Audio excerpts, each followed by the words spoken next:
Aquesta exposició recull 175 peces de 500 que hem recollit i s'ha creat per mantenir viva la història de la informàtica. És a dir, la nostra generació, diguem-ne, a partir dels anys 60, va contribuir poderosament a tota l'evolució de la informàtica. Llavors, l'evolució de la informàtica canvia tan ràpid que ho recollíem les peces ara, o d'aquí 20 anys tothom es pensaria que la informàtica es basava en el PC.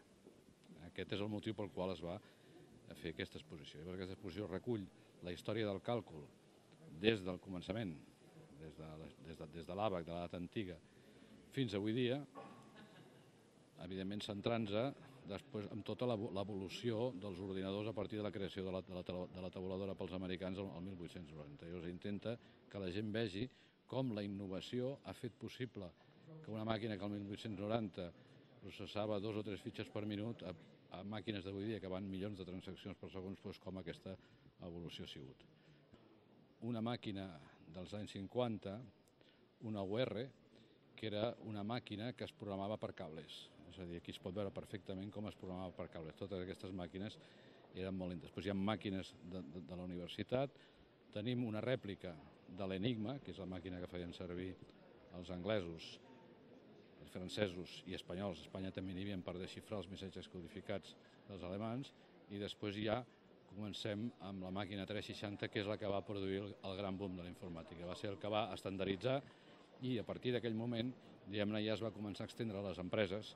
Jo diria que són les memòries de ferrita, són les memòries que es feien abans, que van amb uns anells magnetitzats i que llavors passaven 2 cables per dintre i es posaven 0 o 1 depenent de la intensitat. Jo crec que aquesta potser com a peça curiosa, com a màquina curiosa, des de luego la més curiosa és la de Samas, la de l'Ajuntament de Barcelona, perquè és la primera que...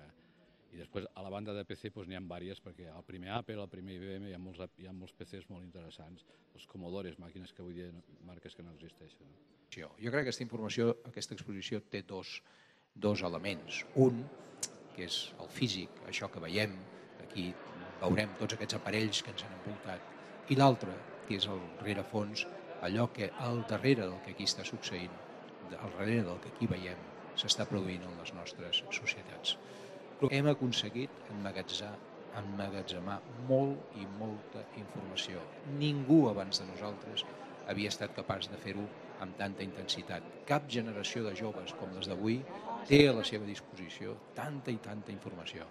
No sé si encara som capaços de donar-li la dimensió, la construcció de valors, d'idees que ens han de permetre treure-li profit en aquesta realitat. Aquest és el gran repte que jo diria hi ha al darrere d'aquesta magnífica, extraordinària exposició, que és justament el de com construir un ideari, un imaginari que ens permeti treure rendiment de tot el que hem aconseguit gràcies a la tècnica, gràcies a aquests ordinadors, gràcies a la revolució digital que representa tot el que hi ha al darrere des del punt de vista de la informació que avui disposem.